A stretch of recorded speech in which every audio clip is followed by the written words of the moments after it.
Because if you're building your story and you're hoping to be on a label like Side One Dummy, which I'm partners with, or with, Fearless, Hopeless is This, that story usually gets brought to them halfway developed. Developing an artist from scratch gets to be very hard, but the band that's become locally great, regionally great, buzzing, real conversations online, you're building your story, so then when Bob from Fearless reaches out and goes, hey, I want to talk to you guys, he's already done his research, you've done a little bit of your story, you weigh up the songs, you listen to it, and the person that's built some of that story helps with the groundwork for the next chapter of that story. I think that's a really great time, especially in indie music right now, where some of the budgets are tighter and things, but if you can do it, because there's so many good bands, you guys, it's crazy how many good bands there are. The level of talent that you guys have based on your access to all this music and influences is so far a level. And I just judged the Battle of the Bands the other day where we were sitting there, and I was sitting with Skip from Golden Voice and Bob from Fearless, and of course it's like, and we're from 15 years old from Riverside, California, and they rip. And then like this next band gets up and I'm like, great, another bunch of 15, we're 14 years old, it's like, and they're playing at a caliber, the caliber is so high. You guys, the bar level of music is so high.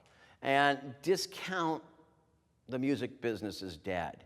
The people that are saying that it was dead was the guys who sat and knew that they could take one single and work it through the system that they had to make it big.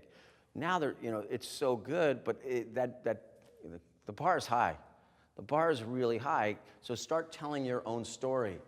The artist breaks themselves first to a personal level. Smart social media, building a connection with your fans. You'll never, and it's a challenge for me sometimes because I'm not a big on the VIP experience thing. And I believe that handshake you have with an artist from your booth to when you're signing their first thing is still the first impression of a band to their fans. And that fan will stick with you a lot longer if you take time to do it. And I've got some managers and things that are like, well, we should monetize that.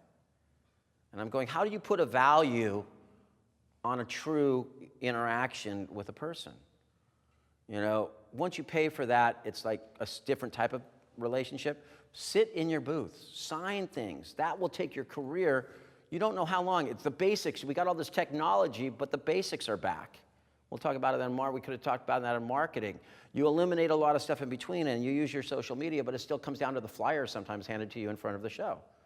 I mean, I don't know how many of you guys might realize, do you feel there's more flyers, people handing you stuff outside of a show now?